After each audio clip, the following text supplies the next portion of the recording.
Swinging a high drive into center field. It's at the wall. It is gone! Casas does it again. It's gone! It's into the bullpen! This game is tied! This game is tied!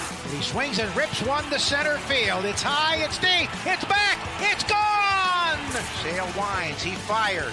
Swing and a miss, strike three, it's over! The Red Sox have won the World Championship!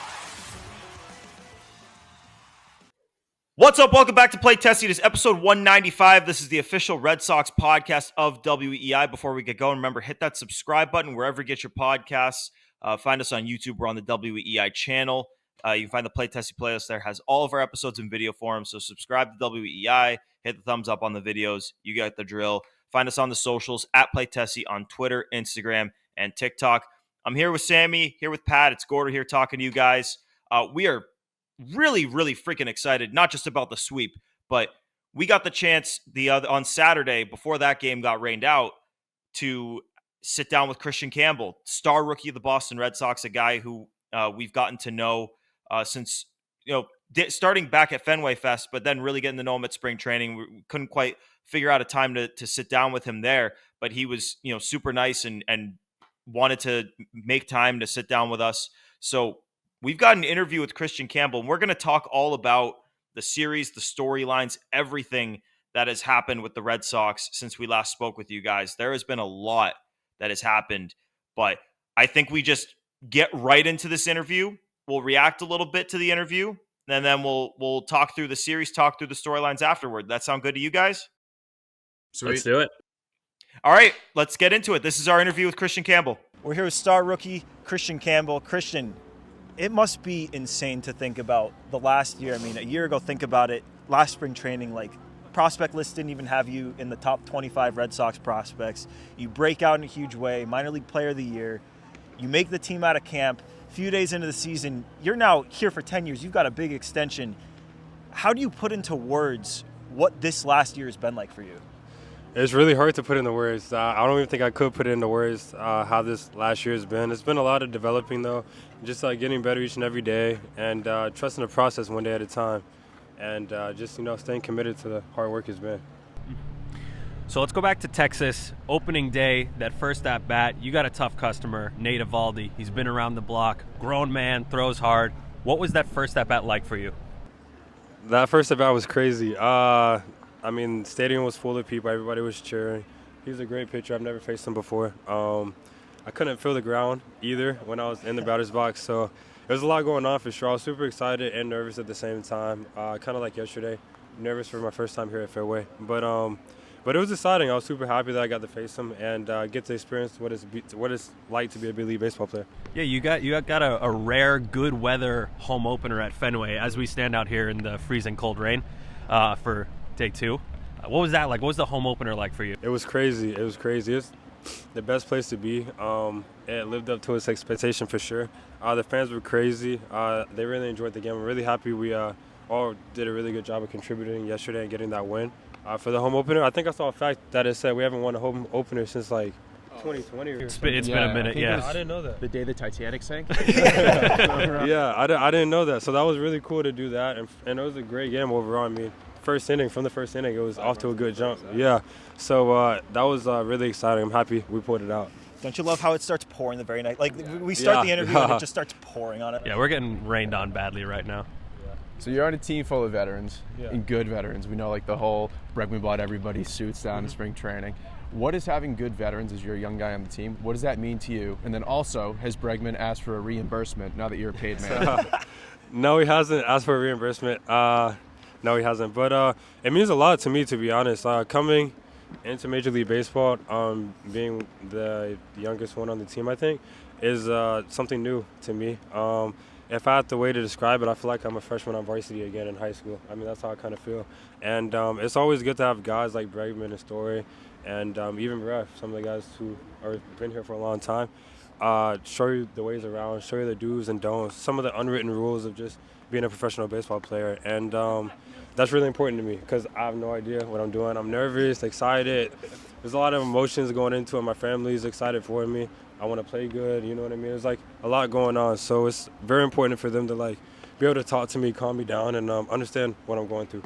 How does it feel to be playing? I mean, like you said, you're like a freshman on varsity, and like we talked about it, like the crazy whirlwind of the last year. I mean, it must have been unimaginable to be in this spot a year ago. How do you stay so level-headed and keep a good approach? And like, it's crazy. You see so many rookies, the highest-ranked prospects. Jackson Holiday always comes to mind, of guys who come up and struggle.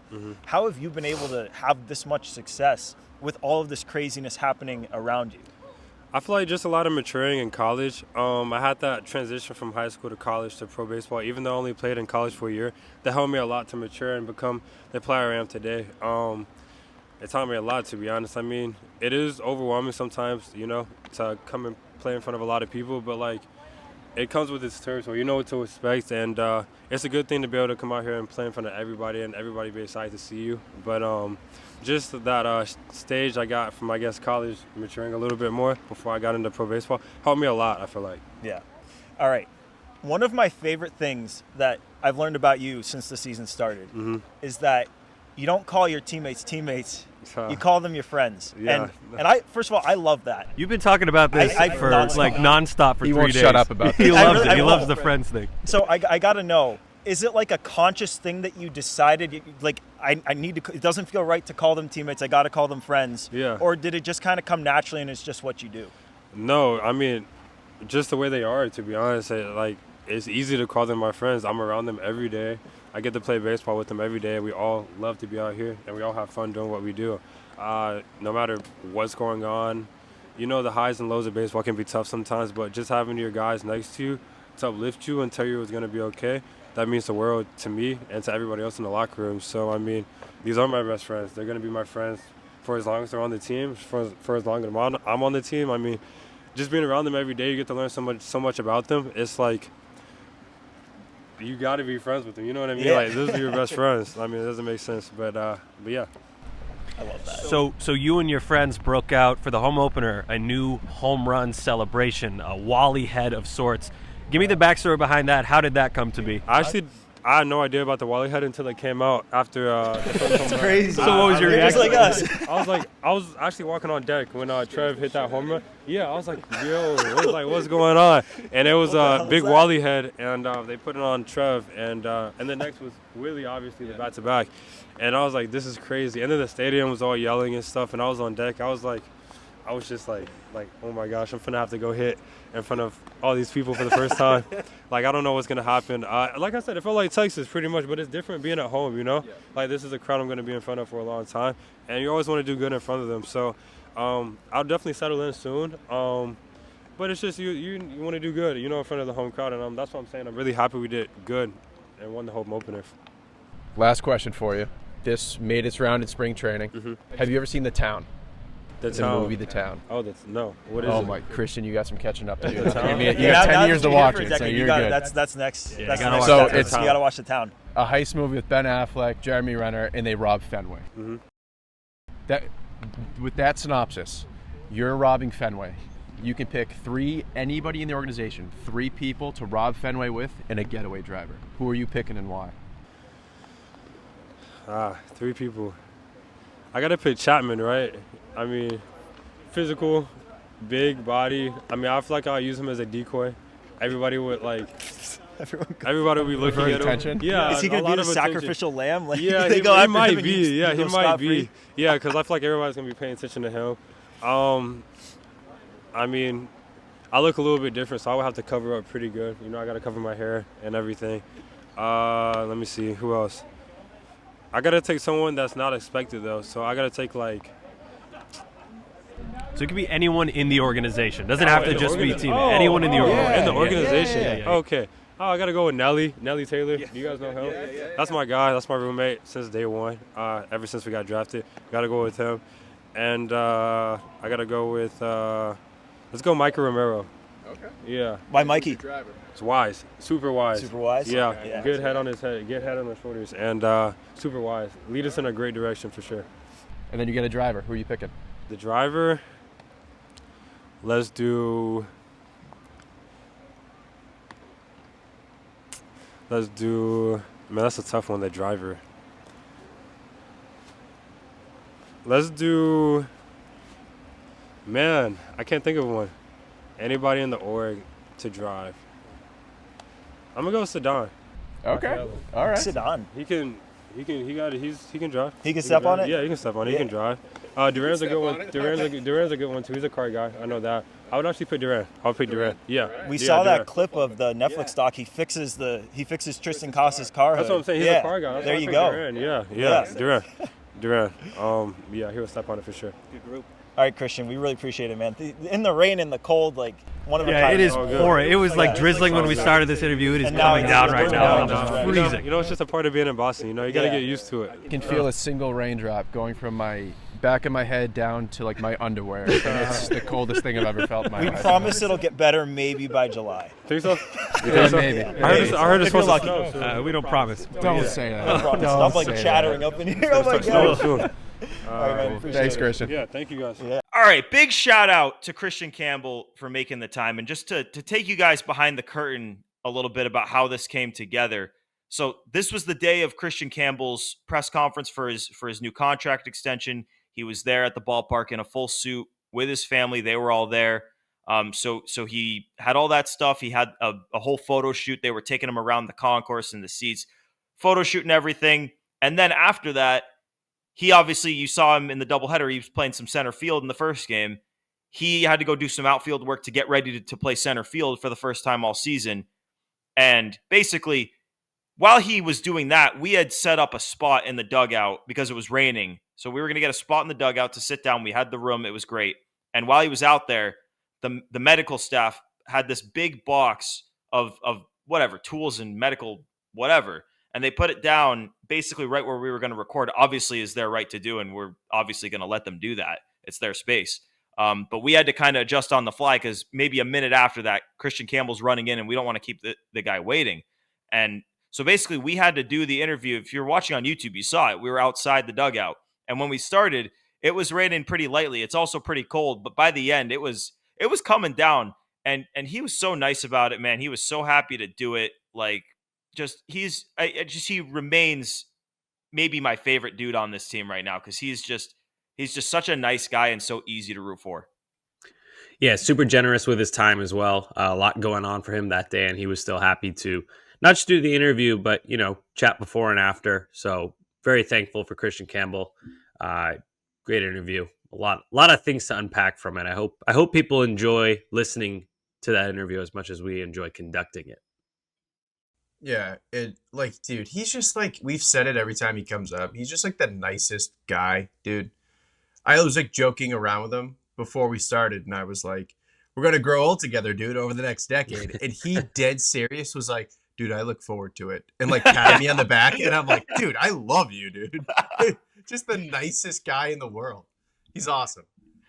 Yeah. I mean, it's just, he could have, I mean, God, I just went over how busy his day was. And, it's got to be hectic. I mean, not just the day, but his life in general. So much has changed.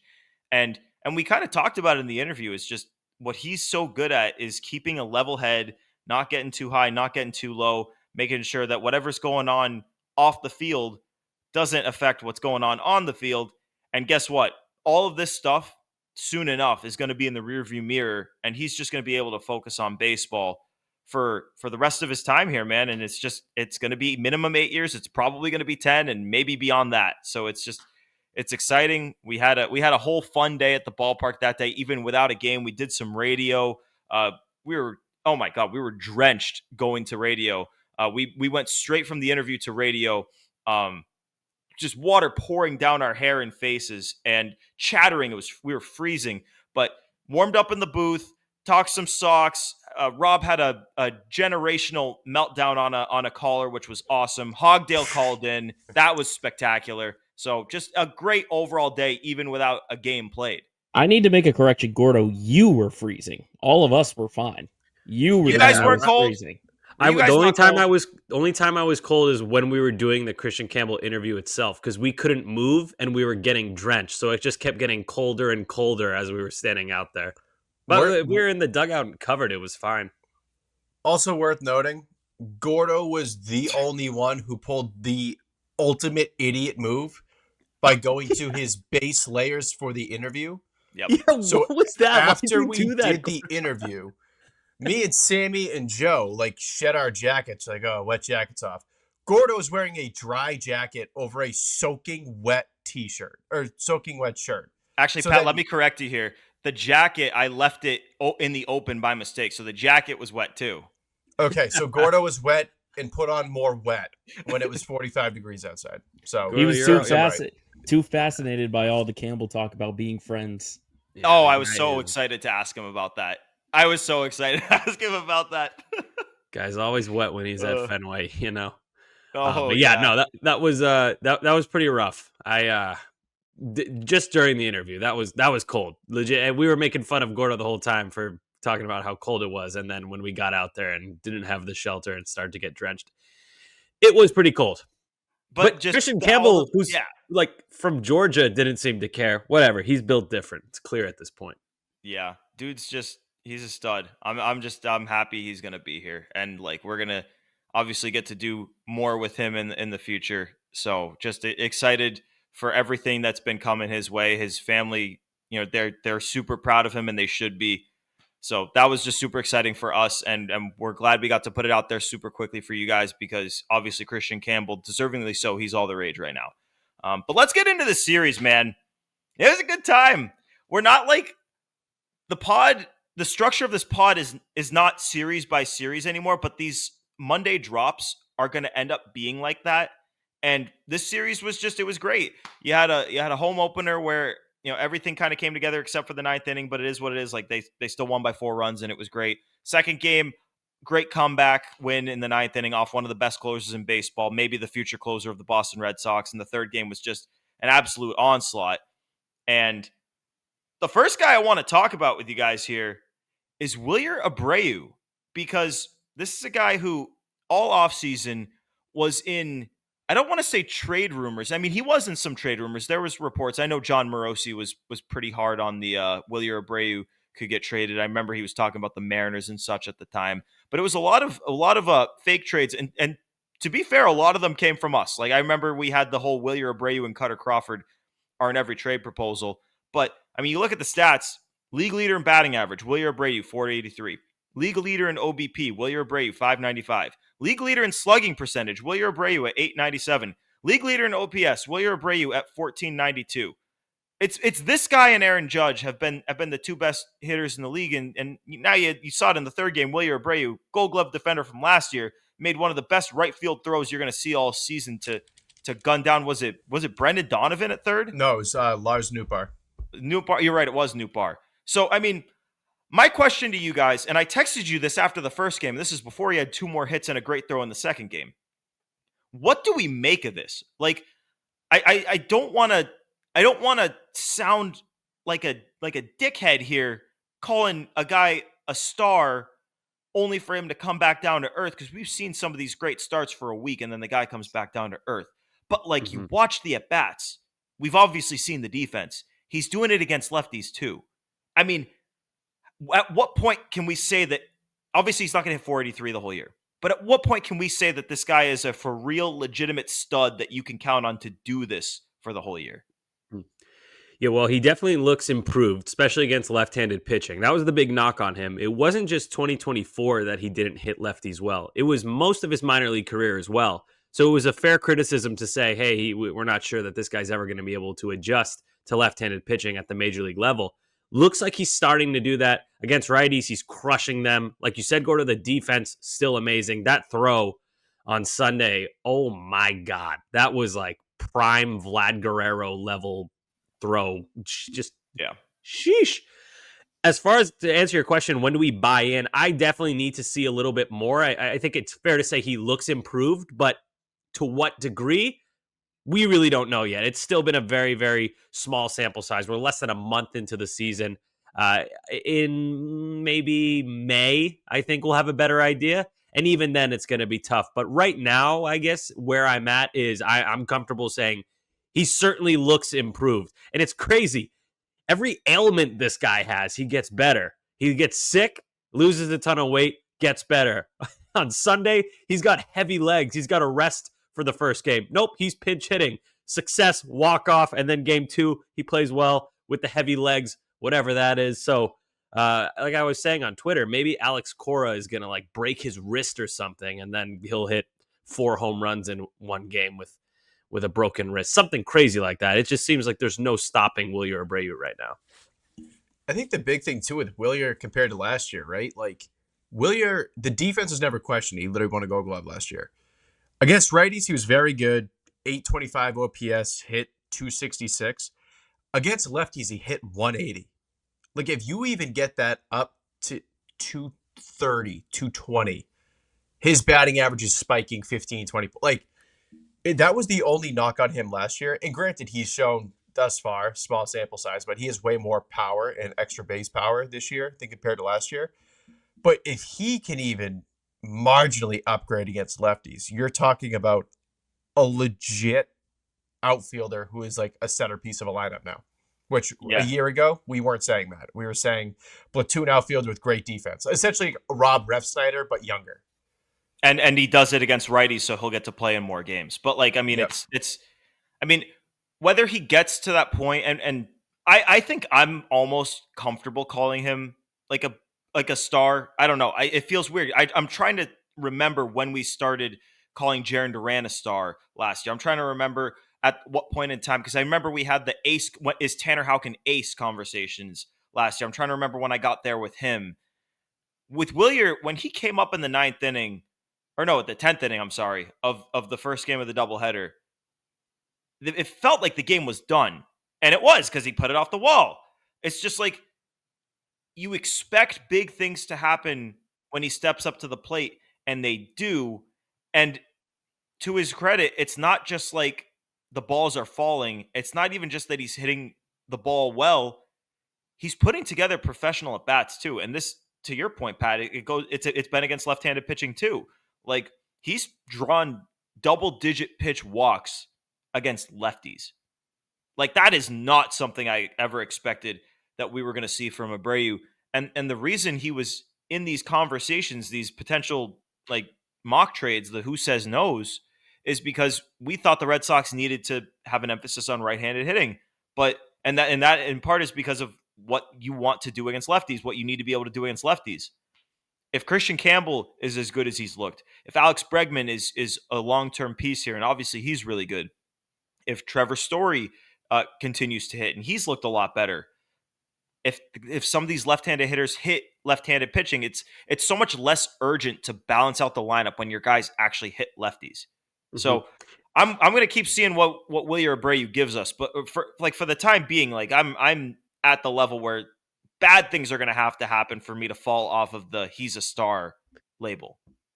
And it wasn't just balancing the lineup; it was also fitting everyone into the lineup. Like Roman Anthony, the number 1 prospect in baseball, you're going to have to find a spot for him. You have Ceddanne Rafaela, who's already locked up long term.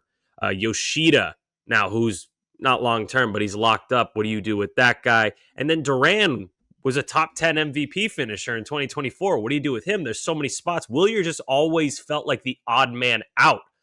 But the more and more he keeps playing like this, I won't share this take right now. I'm kind of shifting who I think the odd man out is, along with Yoshida. Yoshida would be the obvious answer. There's more than one, which again, this is a good problem to have if you're the Red Sox. Too much talent, better than not enough talent. So long season, though, I'm not ready to make any crazy statements about Wilyer Abreu. I'm simply he definitely looks improved. To what degree, we will find out. One thing too, Sammy, is like all offseason long, the Wilyer and the mock trades and the Williers, like the kind of odd man out, was never a knock on Wilyer. It was because he did not do anything that the other options didn't give you. Jarren showed last year he was a 5-tool guy. He played great defense. He was stealing bases, doubles, triples, home runs. Like he did everything right.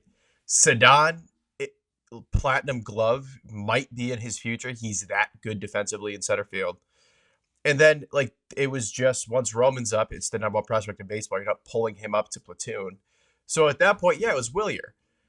If Wilyer can now hit lefties and he's got a little bit of pop, that conversation completely changes because now he's giving you something that the other guys also do. But Abreu's on a rookie deal. He's 25. He just won a Gold Glove. It changes the entire conversation. I'm with you, Sammy. I have shifted away from the Abreu's the odd man out to someone else that will kick that can down the road. But yeah, you have to love what you've seen from Willier this so far this season, because it is better than I think anybody would have ever anticipated coming into this season. Well, when these conversations start about odd man out, my guess is it's going to end up being a can that gets kicked down the road, because my guess is that Roman, I mean, obviously, we're going to have to see them keep playing games, but my guess is that Roman isn't going to get called up until you get that first injury. They're going to look, I mean, he had a huge game to start AAA, struggled a little bit since, but he'll get called up when there's been an injury. That conversation will get kicked down the road. But I mean, it's not an outlandish take at this point to say that if the decision had to be made today that Cedon Rafael would be the odd man out. Like, we can say that, right? Not necessarily where I'm going with this, actually. Believe it or That was not. where I was going either. And so, oh, you guys are out of your mind. You're not about to say Roman, Jarren Duran. We'll talk about it at another time. This is not oh my a conversation. God. That's outlandish. When it comes, that's crazy. I don't think it is. That's crazy. I don't think it is. That's crazy. Don't think it is. I know he hasn't looked good. Gordo, I don't know. I think he's looked fine. I think Duran's looked good. I think he's gotten really batted ball luck. He's hit the ball hard and he's played good defense, other than that one play and left. But hold on Roman Anthony, when he comes up, I don't think it's going to be necessarily an injury. Probably, but not necessarily, just because I don't think they're going to bring him up unless he's up. They're not going to bring him up for a cup of coffee like they're doing with Hunter Dobbins, where he's probably going to go back down to AAA right away, despite a good performance. I think they're going to bring him up when there's a long leash for him to play, and they're not going to send him back down unless he has a Jackson Holiday kind of, cold start, to the point where it's like, all right, let's restart this. We still believe in the kid, obviously, but let's restart this. So, yeah, it's weird because I want Roman Anthony to come up, but it kind of means that something bad has to happen to someone else. But again, I'll say it again. It's a safety net. It's a safety net because we're able, and it's in the infield too with Meyer. Like, you're able to have something seemingly like Trevor Story went down last year and it was catastrophic.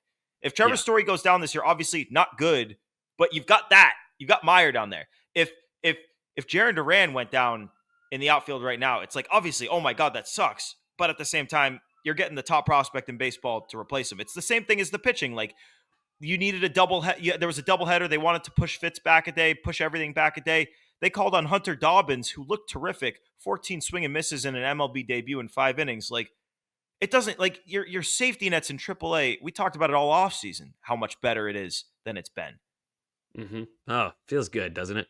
Yeah. You don't have to. We're not talking about like Cedon. You got to move your spot from. You're an all-star, or sorry, Gold Glove caliber center fielder. We need you to move to shortstop in case of emergency. It's like, no, there's other safety nets this year. It's just much more mentally relaxing as a fan of the team to know you got that in the bank.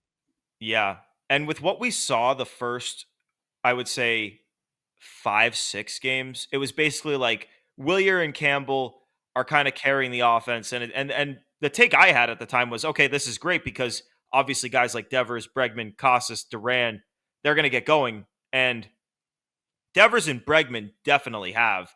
The Devers stat I will pull up is that after the 5th game of the season, his OPS was 174. We're now 10 games into the season. His OPS is 825. Like, he's basically now at his level for where, like, we're 1 game away from him being at or above his OPS from last season. Gordo, listen to this rise. Here's game by game. We'll expand on this a little bit. OPS game by game. Game 1, 0. Game 2, 0.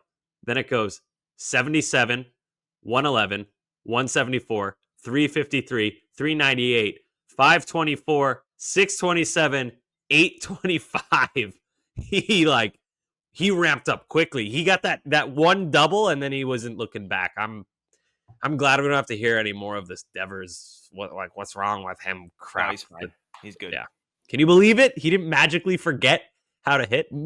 God, nobody ever learns from the small sample thing, myself included. I do this sometimes too. It's hard not to get caught up in these narratives, but the Devers one. You never thought he was screwed. Like, No, not this one specifically. We all get caught up in small samples sometimes. But this one, come on. Yeah. Did we really think? The only thing was, is he hurt? The bat speed was slow, but no, we saw the slight improvement game by game, and it was clear, a few days ago that he would catch fire eventually, and here we are, 825 OPS.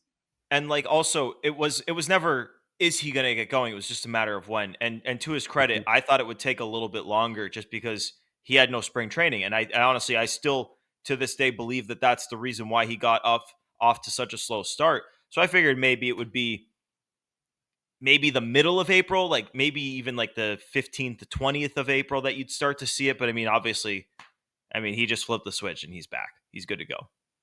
Yeah. The other thing too is he was 4 for 4 in that second game. Yep. I think all 4 or 3 of the 4, all batted balls were over 100 miles an hour. He wasn't it wasn't bloop singles. He was putting balls through the monster. Yes, that's the thing. It's the opposite field too. It's opposite field, left and center field. That's when he's at his best. In the air, opposite field, hard hit. All the boxes you want Raffy to check, he's now checking. It was to the point in that second game where every time he came up, I would put my phone down. I'm he's gonna do something. We're back at that point where Raffy is must watch at bats because he's gonna do something. And Gordo, like you said, I think